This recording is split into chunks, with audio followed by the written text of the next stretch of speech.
Hello everybody, you're all very welcome to another Causeway online event. This is the first of our new season of online events. We took a little break for the summer. I hope everyone had a nice summer.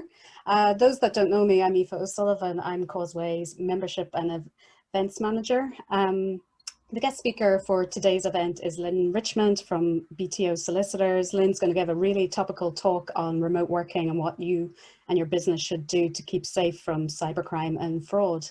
I'd like to advise everyone you're on mute to begin with, but at the end of this session, there will be opportunity to ask Lynn questions and chat. I'd also encourage you to use the chat box as well if you want to put in any questions there for Lynn.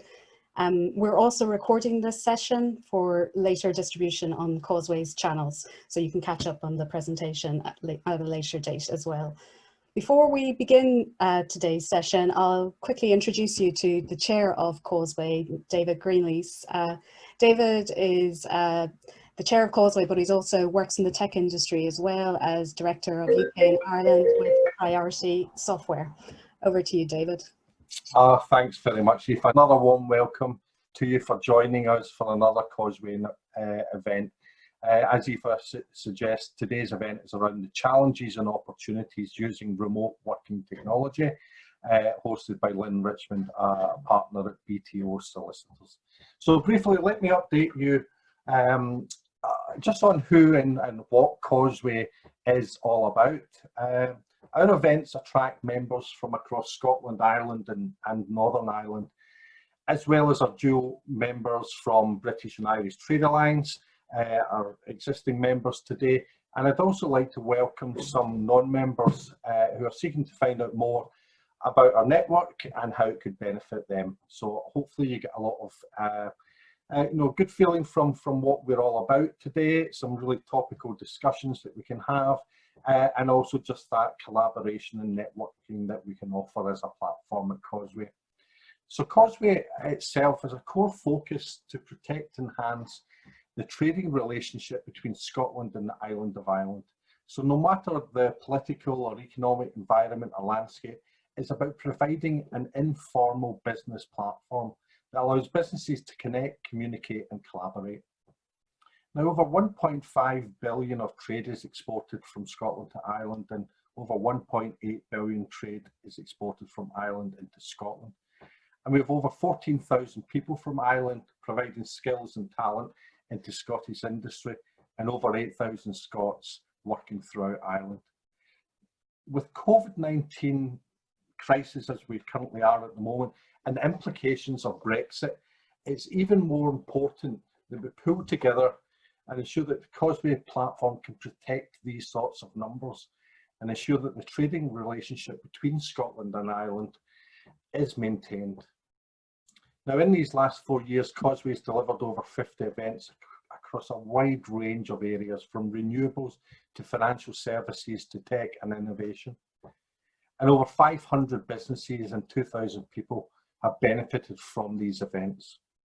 So what's absolutely key to our success over the last 4 years, and it's, to be honest, it's been simply people. It's these people that make business easy. So if everyone that's attending today can think of anyone else that can benefit from Causeway, share knowledge and opportunity, then we can all benefit from this. We can continue to grow our membership base throughout the Causeway regions of Scotland, Ireland and Northern Ireland. Let me just do a brief introduction to our host today. Lynn Richmond is a partner in commercial dispute resolution, intellectual property and technology, and data protection at BTO Solicitors. Lynn has been a director of the Scottish Society for Computers and Law since 2008, and is a member of the Intellectual Property Lawyers Association. Lynn is also a Scottish representative for the Forum of Insurance Lawyers, Technology and Cyber Liabilities Sector Focus Team. Wow, that's a mouthful. So I wish you all a very enjoyable event.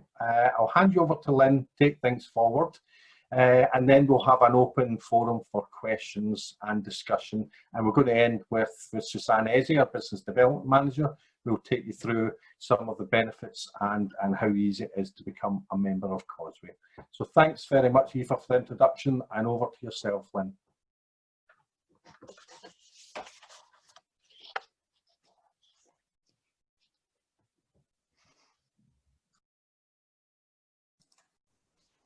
Thanks, David.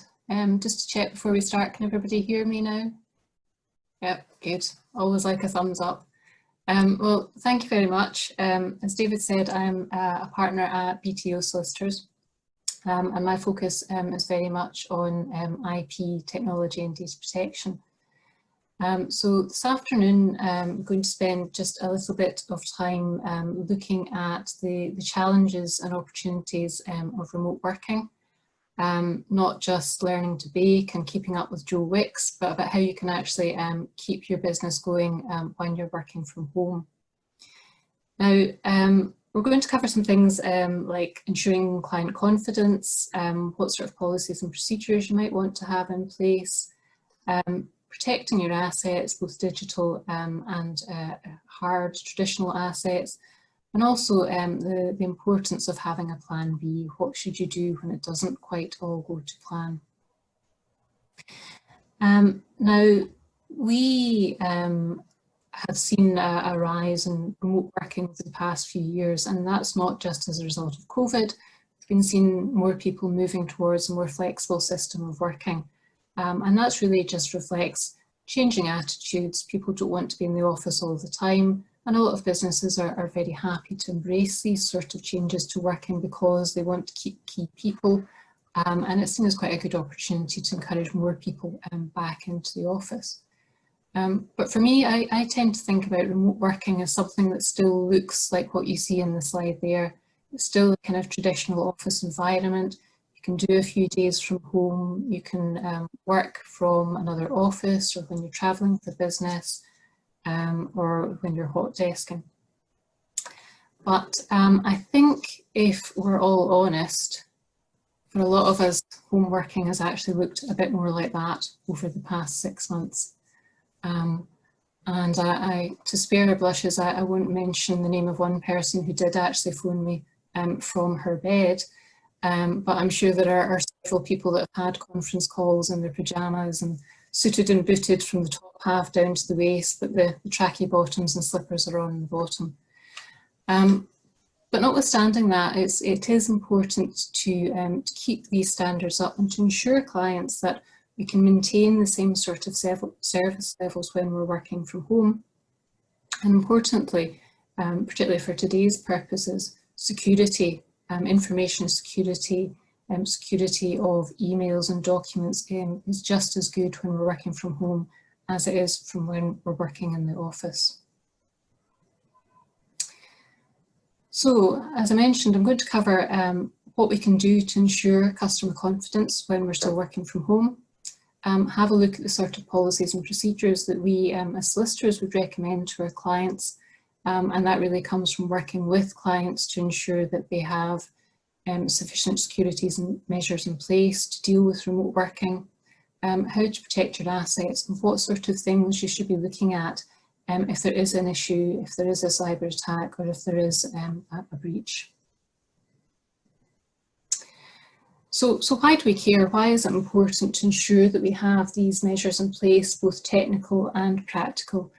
Well, the bottom line is that for a lot of us, it's our livelihood.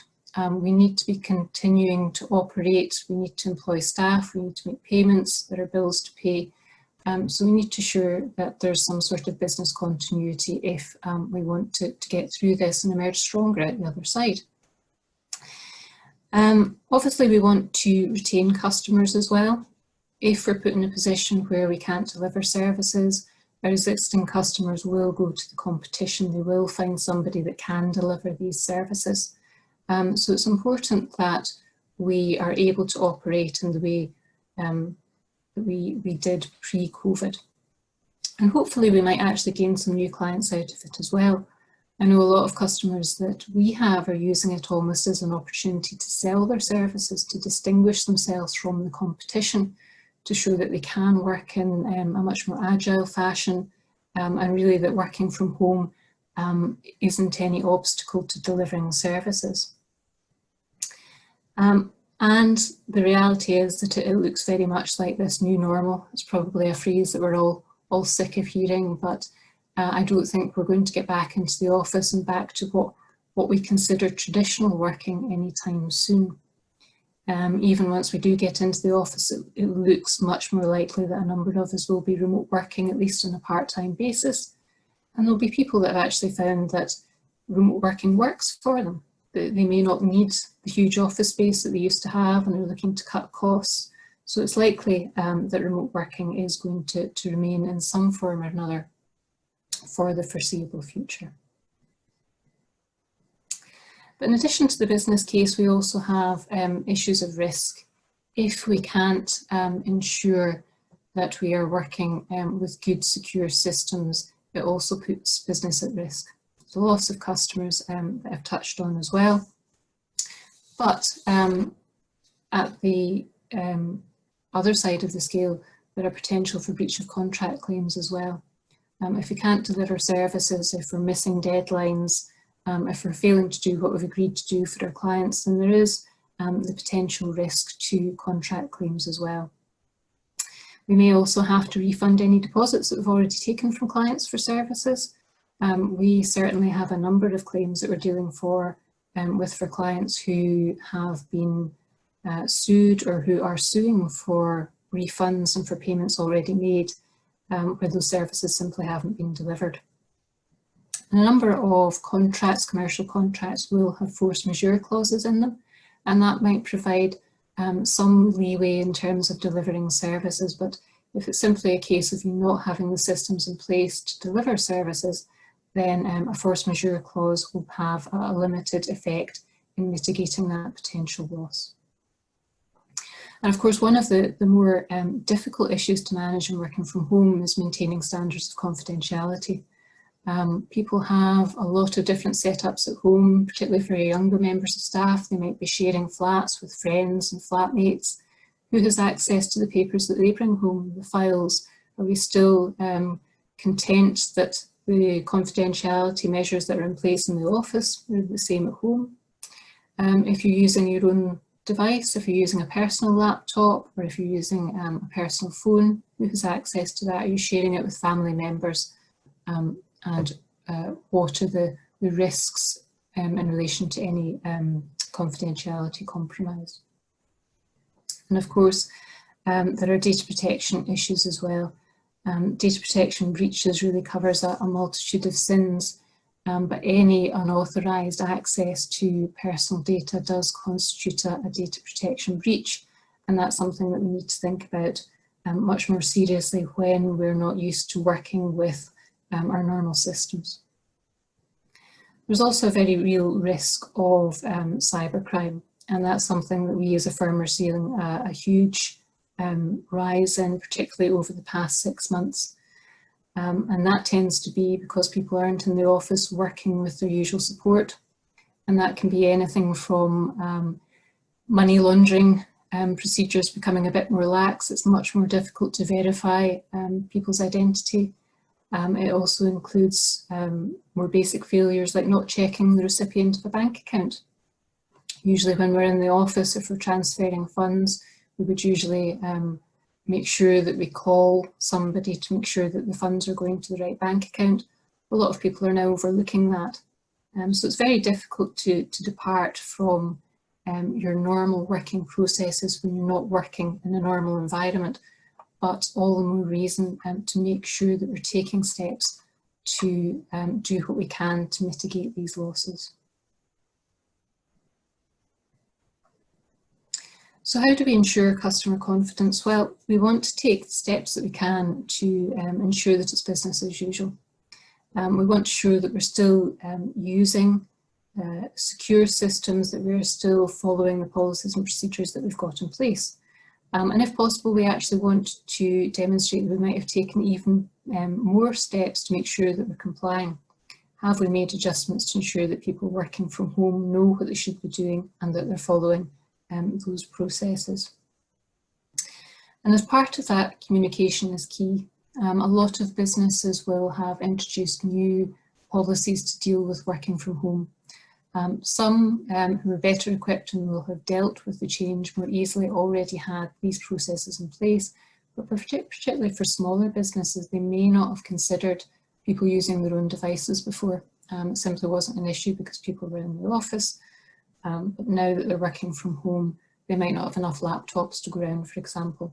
So people are using their own laptops.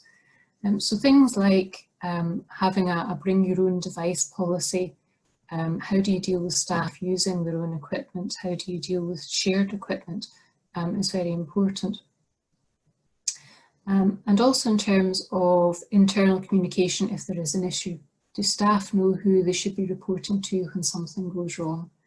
It's very important to have that kind of chain of command in place so that if something happens, the right person is notified about it internally, and then you can take steps to mitigate any losses and to inform any suppliers and customers that you need to. And certainly in dealing with data breaches, it's important to be able to demonstrate what you're doing. Having these policies in place, being able to show that you're training staff and that they're aware of what they should do is very important. One of the kind of common themes we see with the Information Commissioner's Office is being able to show what you've done, keeping records of everything. If you've invested in software to help with security, make sure that you tell your staff about that and they know how to use it.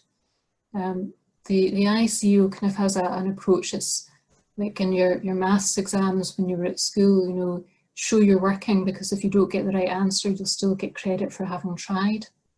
So it's very important to make sure you know what systems there are, what access staff have to these sort of systems, and letting them know and training them up on them.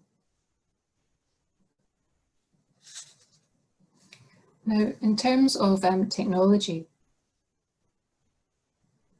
it is important to have the appropriate technology in place to deal with working from home, and I'm sure David could probably tell you more about the systems that you should have in place from a technical perspective, but from a legal perspective, it's very important to ensure that you have the systems in place that are appropriate to the type of work that you're carrying out. For example, in terms of data protection law, there is an obligation on all companies that process data to make sure that they have technical measures in place which are appropriate to the circumstances. What information they're processing, how they use it, who they share it with. And it's important to note that that's not always a gold standard. You know, there will be a very different expectation of Microsoft and how they process personal data to a self-employed accountant on the high street.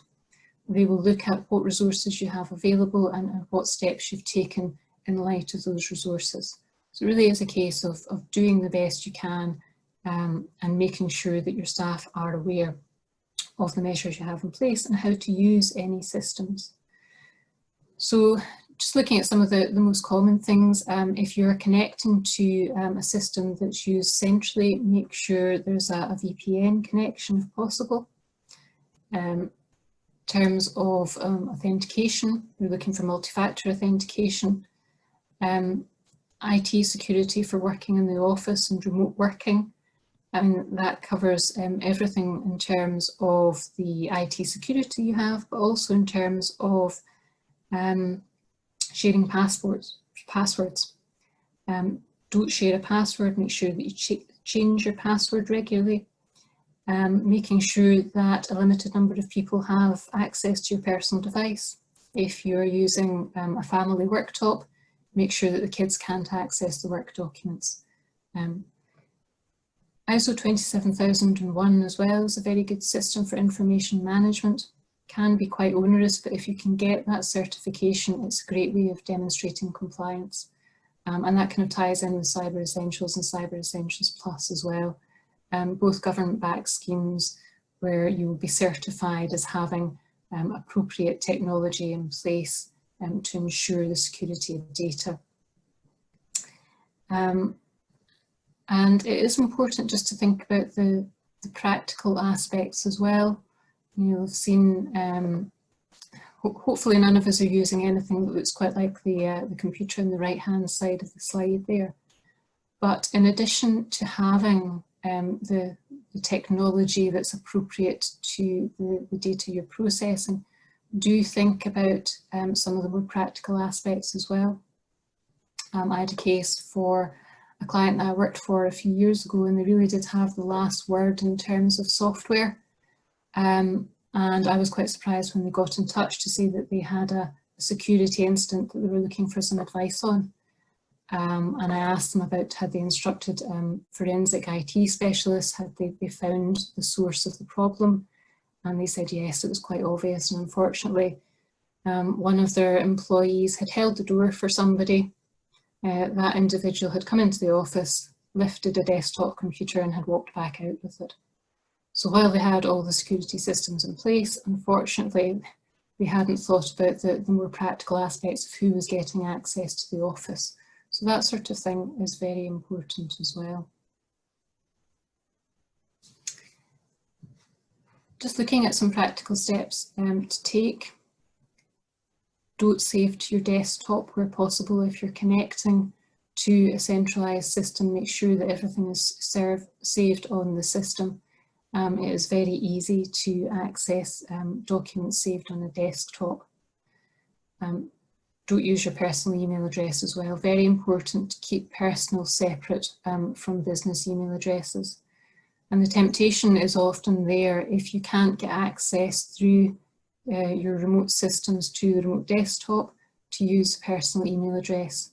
And we often find that if somebody uses one personal email address, as soon as it gets into the chain, they will be copied in using that same email address. And it creates all sorts of problems when confidential information is then sent to that personal email address. So make sure that if you have the business and private, you keep the two separate. Just in terms of business continuity, make sure who is in and who isn't, who's dealing with something. Obviously, we have a lot of people who are furloughed just now, and where possible, good practice, make sure your team knows who's in and who will be covering for anybody that's currently on furlough. Beware of sharing a workspace. I mentioned people that might live in a flat share. Even if you're in with your family, it's not very reassuring to the client to see people wandering about in the background. So again, if possible, make sure that you're in an office or a room where you're not sharing that conversation with others. And I know that that can be very difficult because people are not set up from home to have that separate space. But where possible, try to make sure that's the case, but at least use headphones. A few months ago, a lot of you will probably have seen the issue that public transport presents as well. Not so much of a problem just now because we're not travelling so much. But you'll have seen Alex Salmon's QC on the train recorded, and he appeared on the news. It is very easy to do that. We don't always think about who might be listening in those sorts of conversations, but it is always a risk. So just make sure that you're not sharing that information with somebody who might overhear it. Money laundering requirements are much more difficult to comply with just now. Obviously, we would usually meet somebody in person if it's a new client just to verify their ID. But we're generally, if you can do that by a Zoom or a Teams conference or something, and at least get them to hold up their passport or their driver's license to do what you can to verify their identity.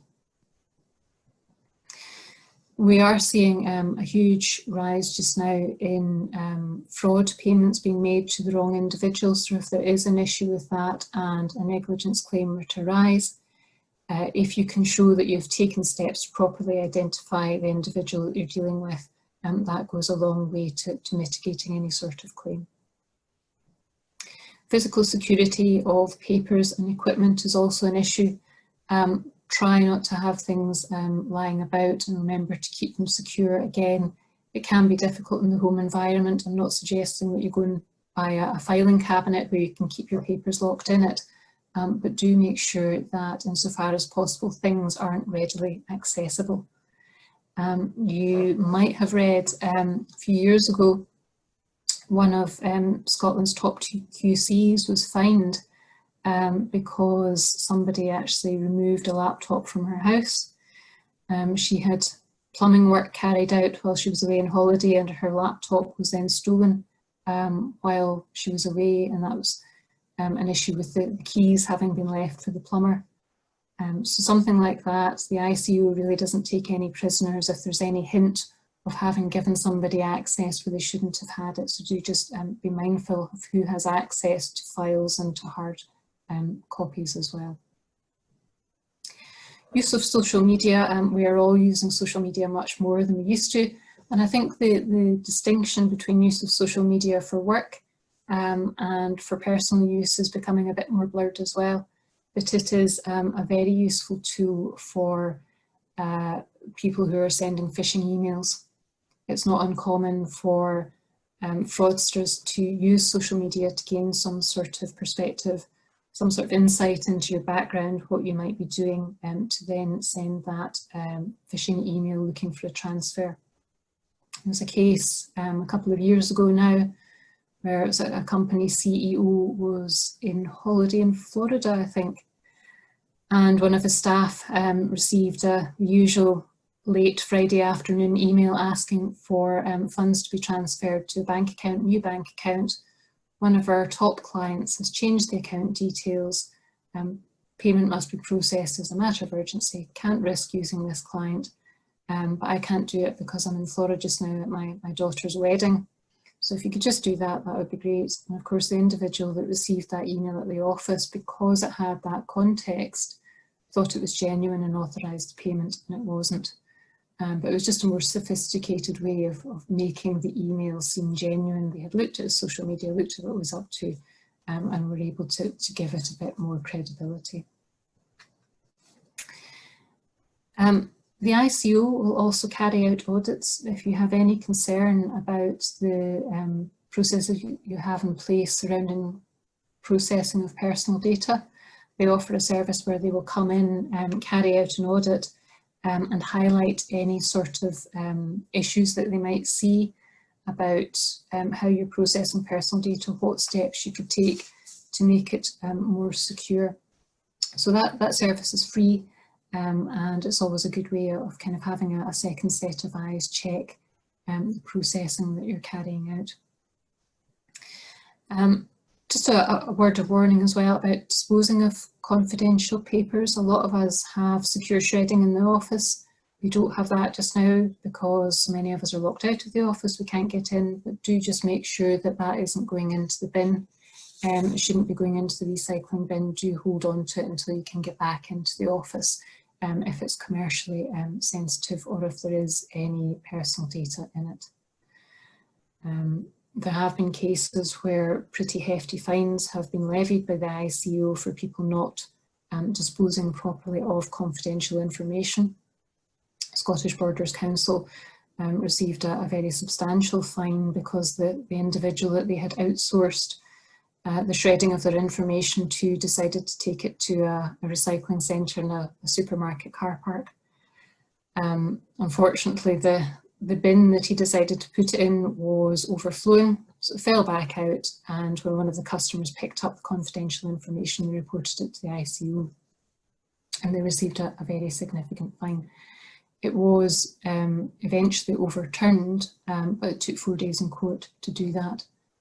So it is important just to think about how you're disposing of your waste as well. I mentioned being seen to be doing the right thing. It is important to have policies and procedures in place, particularly in relation to IT and the systems that you're using, how they might be used at home as well. I've listed just some of the policies there that we would usually recommend. But it is very important that staff, again, are aware of the policies, that they have read them, and they know what they should and shouldn't be doing. Remote access is of particular importance just now, and really just in terms of making sure that the access people are taking is secure, and where they're using their own device, that they're logging in properly and logging off as well. And that's particularly important if you're sharing your device with anybody else, or if you take it to get repaired or anyone else has access. So where possible, have a look at your policies and procedures, dust them off and really just make sure that they're now fit for purpose. A lot of our clients are reviewing and updating their policies because they're now working in a situation that they hadn't really envisaged before. So make sure that they're still applicable to the systems that you now have in place. I've touched on data protection as well. Again, that's important from the point of view of how you're processing personal data. And data protection does, of course, only apply to personal data. So if you're talking about commercially sensitive data, that may well not be personal data, but if you are processing an individual's information, then that will be personal data. GDPR and everything that goes with that will apply. So it's important that you know how you should be processing data, and particularly if you have a data protection breach. Who do you notify within your organisation, and what steps you should take, what information you should provide to them. That's particularly important because we have seen such an increase in the breaches that are taking place as a result of home working. There really has been, certainly we've seen a huge increase in breaches taking place since about March. And a lot of those are breaches that would be very easy to prevent if people know what systems they should be using and what systems they shouldn't be using. It's really come about because people are now at home, they're less certain what they should be doing, and they're maybe doing things like using their personal email address where they shouldn't be. But also in terms of sharing information with other people, including contractors and consultants, are you still using the same secure systems to transfer that data to them? It's important that you do that. One of the most basic but most effective ways is use a password on attachments or documents that you're sending. And it's very important just to add that extra level of security to ensure that people can't access documents that shouldn't be. I have seen a few emails with attachments where the password is contained in the same email as the attachment. It obviously has limited effect if you're giving the email in the same password and the same address. So at least make sure it's a separate email, and best phone somebody and give them the password over the phone if you can.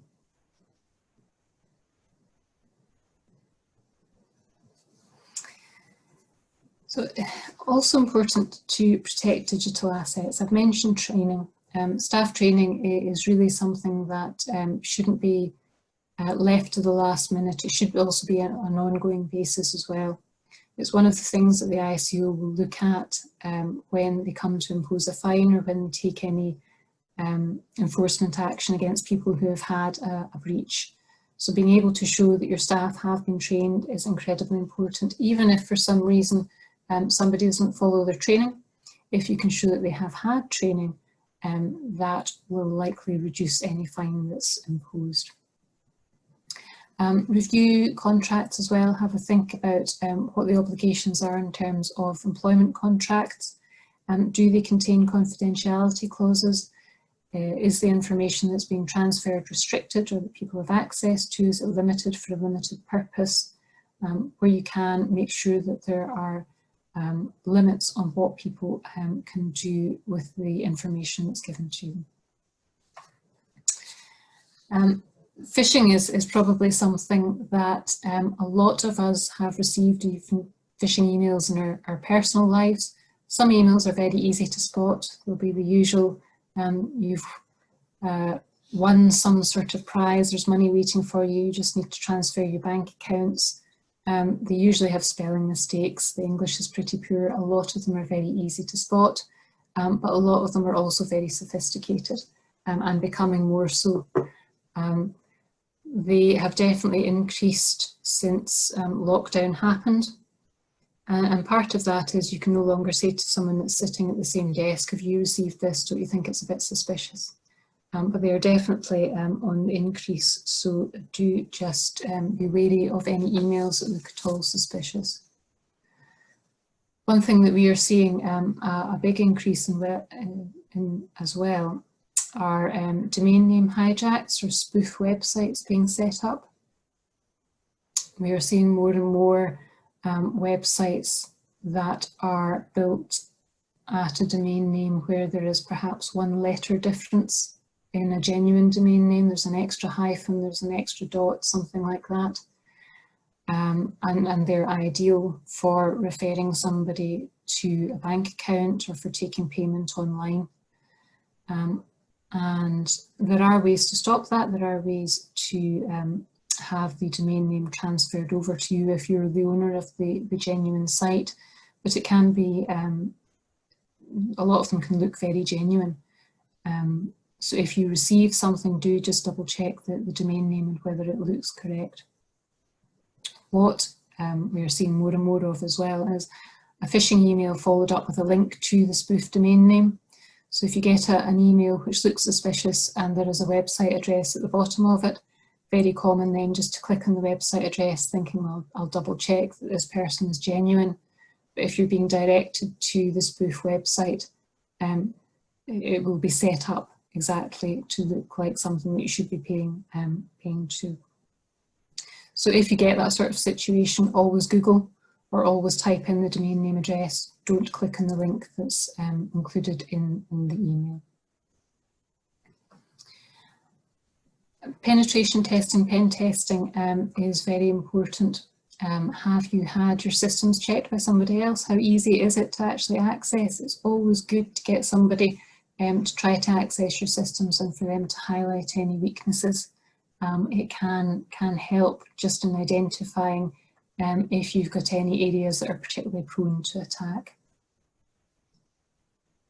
And once you go through all this, as I say, it can be a real selling point if you are able to tell people, we have cyber essentials, we've done pen testing, we have our staff training in place. It can ensure customer confidence just in terms of being able to protect the information that they give to you and to continue business as usual.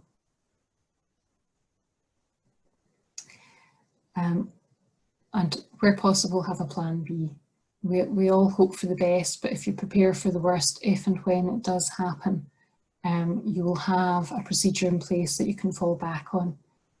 It is very important to know what to do when it doesn't go to plan.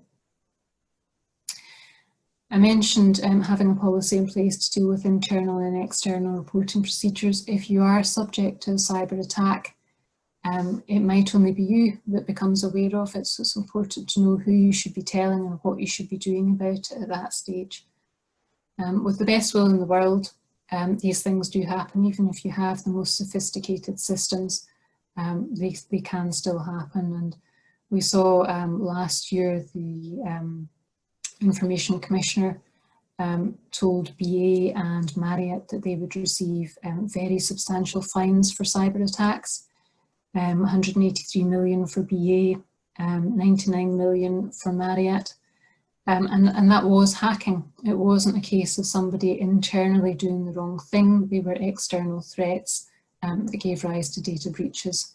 So it's important to do what you can to minimise those risks, and then when it does go wrong, to deal with it as quickly as possible. If you are subject to a cyber attack and personal data is involved, you will need to think about whether or not you need to report that to the ICO or to any other regulator, depending on your business area. Reporting to the ICO is very important because it needs to be done quickly. 72 hours to report a data breach to the ICO, and that includes holidays and weekends as well. And just to complicate matters, if you miss the deadline or if you don't report a breach, then you can get an additional fine for failure to report as well. So very important to be on top of that. In some circumstances, you may also be obliged to report the breach to your customers. If you have a security incident that gives rise to high risk to customers, then that's something that you need to notify them about. So it's important to be able to identify quite quickly what information has been compromised, who's been affected, and what the potential risk to your customers might be. Do also think about involving the police, particularly if it's a fraud. It is a criminal offence as well, and the police do now have cyber specialists who are following up on these issues. So there may well be a case to report to them as well, particularly if there's been any misuse of funds. Some cases it's not always immediately clear how the attack has occurred, and it is important to seek specialist advice to try and identify how the breach has happened. There are a number of companies out there now who offer these sort of services, and a number of them that will do kind of emergency response services as well. So if you can show that you are involving the right people once you have a breach, the ICO in particular will take that into account when considering whether or not to impose any sort of fine. There are a number of cases that I've dealt with where I thought the ICO would impose a fine, but because the client has been very quick about taking the right advice, involving the right people and doing what they can to try and mitigate the damage to the individuals involved, the ICO has basically said, well, keep doing what you're doing and we won't impose a fine, but don't do it again. So taking those sort of steps can be the difference between getting a pretty hefty fine and actually, I wouldn't quite say getting away with it, but avoiding any sort of financial penalty. Cyber insurance is a great product as well if you can get it. A lot of insurers now are looking for a kind of minimum standard before they will offer cover. And that's why it's so important to be able to demonstrate you've got things like multi-factor authentication, that you're using VPN, and that you have added extras like cyber essentials. Cyber insurance can be incredibly important, and it can cover really quite potentially significant losses. So if you can get that sort of product in place, it's a great product to have. In terms of insurance products that are available, they range quite significantly in terms of what you'll be covered for. Some will just be for losses, but more and more of these products, we are actually seeing insurers cover potential follow-up for PR issues as well. How do you deal with the individuals that are involved? So if you can get that as well, it's really good to involve a PR company, particularly if you're looking at a big issue, or even if you have a pre-prepared statement that you can put out there to deal with an incident as and when it happens. Very important to think about what your reputation is as well when you're dealing with these sort of incidents. It's great to be upfront and to tell people what's happened, that you're taking it seriously, what steps you're taking as well. But do just be careful in terms of how much information you give to the press and those who are affected as well. We have seen a few cases where those affected by a cyber attack have been quite keen to make public the steps that they're taking. And a few of them have essentially made things look worse than they are. You might remember a couple of years ago there was a TalkTalk data breach, and they were very keen to get some information out there, and actually although it might have been well intentioned, the breach initially appeared worse than it was, and it was quite damaging reputationally. So do just have a think about actually how much information you release, and if you have the resources, you might want to get a PR company involved as well, just to help you with that. Very true, Warren Buffett said, it takes 20 years to build a reputation and 5 minutes to ruin it. For those of a certain vintage, Gerald Ratner was probably a touchstone for that. Nobody is completely protected from a few ill-chosen words. It's very easy to put information out there and immediately wish you hadn't. Do just think about what you're saying, particularly to any press if they get in touch. Having customers having confidence in your business is something that is very difficult to establish. It takes a long time to build up these relationships. So how you manage any sort of cyber attack is very important as well. A lot of us give our information freely, particularly to social media companies, but I think very few of us could actually say that we really trust them with the information that we're giving to them. So creating that trust with your clients is incredibly important, and maintaining it if there is any issues that arise. And certainly a lot of clients will take the view that it's not so much about a cyber attack happening, a loss of personal data, it's how you deal with it. What is the aftermath? Because unfortunately nobody is immune to these sort of attacks. So if you can deal with it well, the chances are that you will still retain your clients coming out of it.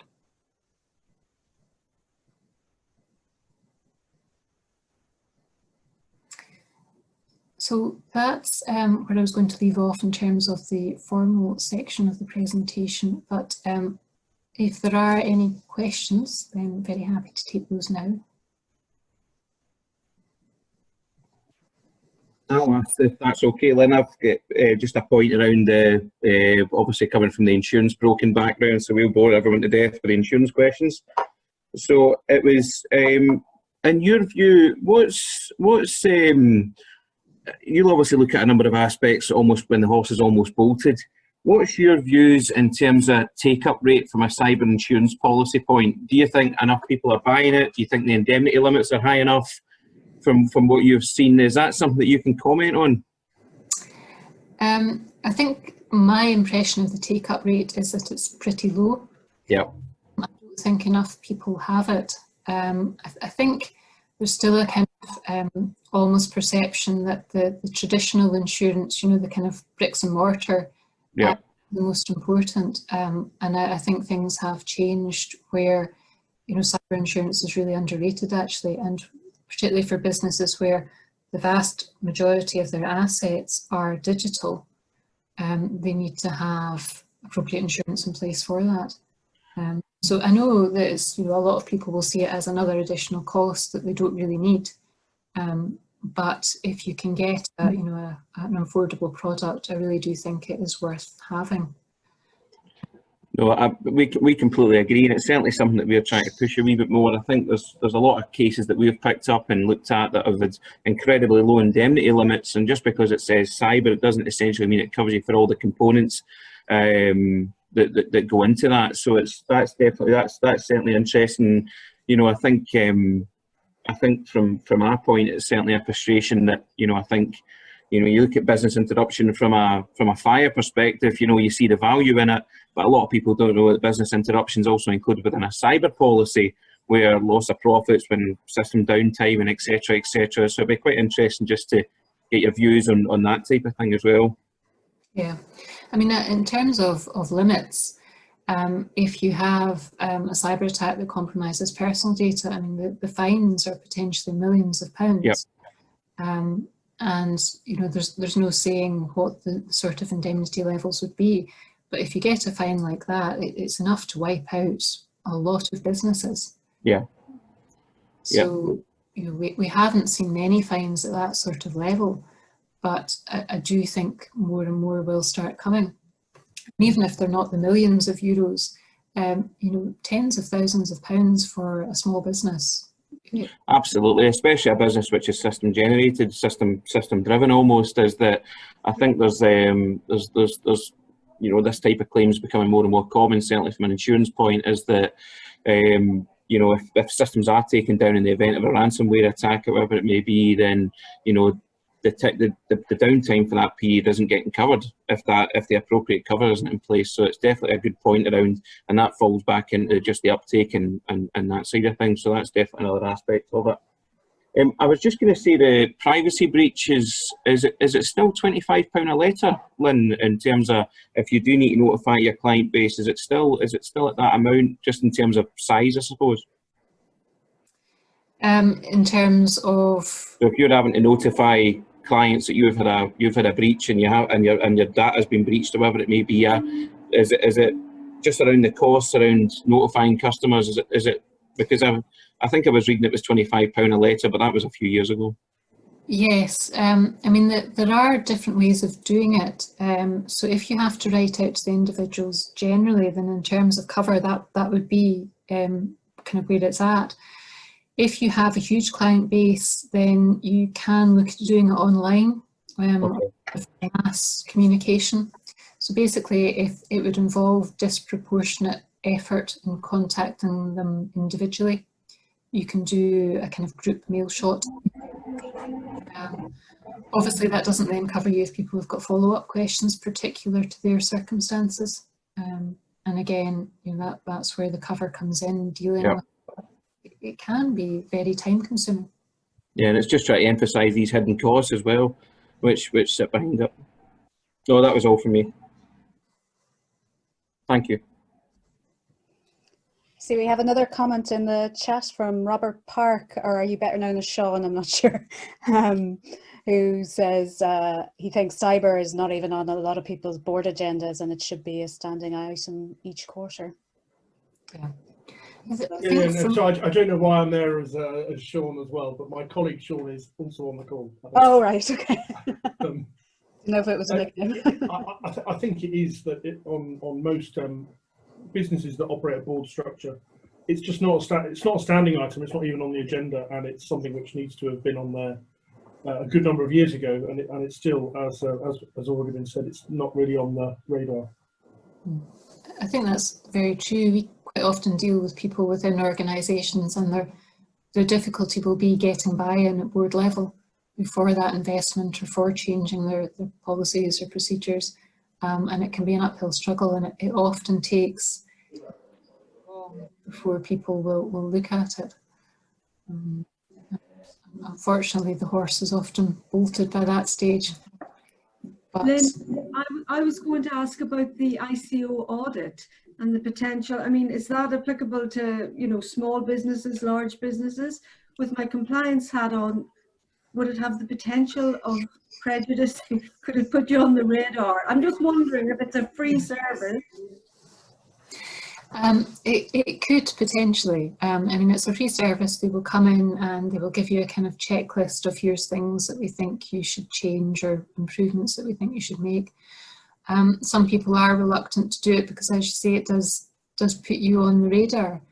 And that's one of the difficulties with the ICO, that if they come in to do an investigation, if there's been an issue, in investigating the one breach, if they identify another, then they can fine for that as well. So it's a kind of double-edged sword. It's good to know where you have any weaknesses and what you might do to comply. But equally, if you're not, and particularly if you're not going to fix the things that are wrong, then you don't want to let them in the first place. I would say for the audit, they do tend to be more helpful. You know, if you've invited them in, and they see something that's an issue, you know, it wouldn't be a case of getting a fine following that. There would be a time period to make those changes. But once you engage with them, you've done that, and if you haven't followed up on their suggestions, then that could lead to other problems. Does anyone have any more questions for Lynn? Or? Hi Lynn, it's Stephanie Watson here from Hiscox. It's always really interesting to hear it from a different perspective. I was really, actually one of the things that sort of struck a chord with me was when you talked about the blurred lines between using your work email address and your home email address.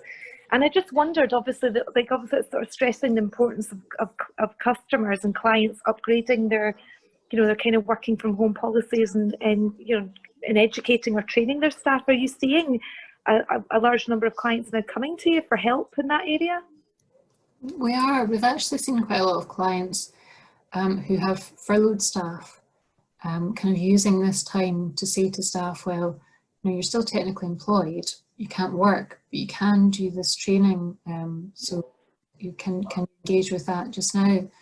And when other staff are not so busy, some are using it as an opportunity to kind of dust off policies and look at what the procedures are. So I think there has been an element of you using the time wisely. And I think as well, a lot of people's policies were drafted when they were in the office and nobody envisaged being out for 6 months. And a lot of those are needing just updated in light of what's actually happened. And I think remote working generally, a lot of the policies are drafted on the basis that there will be somebody in the office, be somebody that can help you and kind of prove assistance from base. Yeah. For so many places that's just not been the case. So what do you do when nobody can get access to the office, and just have to think again about how you achieve that? Yeah, I mean, from an insurance point of view, obviously we provide cyber insurance, and it's ironic. I think Gordon mentioned there about take up. I think from an insurance point of view, we feel now is a very exceptionally vulnerable time for clients. You know, with the majority of the staff working from home, and for all the reasons that you've discussed during the seminar. So it's, you know, I think it's interesting that even with the kind of backdrop that we're sitting in, clients are still reluctant to purchase that important cyber cover. I can see why. I mean, you know, it's an additional cost when people are trying to costs, but the exposure, the potential exposure, is huge. And you know, I do think that if you can budget for that, then you know it's something to very seriously consider, because of the potential implications of a really big event. Thank you. Any other questions? I'm aware it's approaching 5 o'clock. So. Everyone good? Lynn will be available. She's a Causeway member, so if you're part of the Causeway network, Lynn is available to connect with. I'll just quickly share with you some forthcoming Causeway events we have coming up. We have Causeway Awards coming up on the 1st of October, which closes for nominations this Friday. All are very welcome to attend this year's awards. We've had to take it virtually, so it's an online event, free of charge, all welcome, all sectors. So we very much encourage you to attend. Next week, we also have event for young professionals to connect them with business leaders. Again, we encourage you as business leaders and senior managers to come along to this event. It's about working with young professionals to inspire them and guide them and connect them with our network. And later on in October and November, we have events more focused on Brexit and exporting across the Irish Sea. I will now pass you to Suzanne, who will say a few words, if you're not currently a member, about Causeway, about how you go about that. Hi there. Yes, lovely to meet you all virtually. I'm Suzanne. I'm the new business development manager. I just started a month ago, so I'm not sure, some of you may have heard from me already, but I think most of you here haven't reached out to. So yes, with becoming a member, lots of benefits, and I'll share that with you. I'll follow up for you all individually in the next few days. But we do have, for those of you that may not be aware, we do have 4 different membership categories. We've got individual, corporate membership, extra additional benefits along to our events. We've also got our joint membership with BTO, which David touched upon at the beginning, with the British Irish Trading Alliance, and we are also just in the of launching our young professional membership, which Aoife, as you've just heard, we have an event for our young professionals. Oh yes, there it is there, shared, lovely. Coming up on the 24th of September. So as you can see, our memberships start from £30 plus VAT for the year, and with being a member, we can do all sorts of profile raising, we can do interviews, blogs, share your news and your offers and our e-newsletters. So lots of things and opportunities to get involved in. And of course, when you also become a member, you'll have access to all of our members as well, so you can connect with them there. And also things like opportunities to get involved with sharing events, like Lynn is today, one of our members.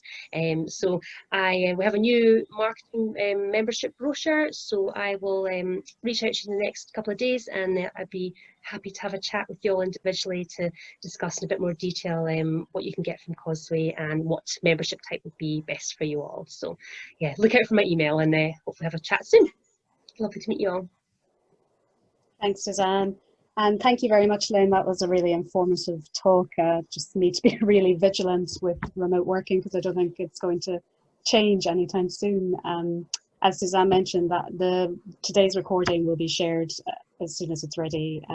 So thank you everyone for attending today's online event, and we'll hopefully see you soon at the next one. You're very welcome.